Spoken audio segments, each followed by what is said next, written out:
এক লাগে করে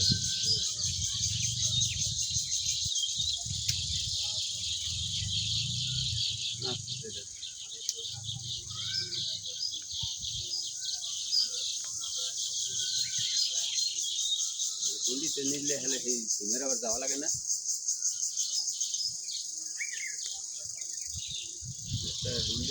হিন্দিতে এই করে লাভ হিন্দিতে লাভ নেই এই কারণে সিমে এই বাজার থেকে নিজের হারেও কষ্ট কেউ যাইতে দেয় না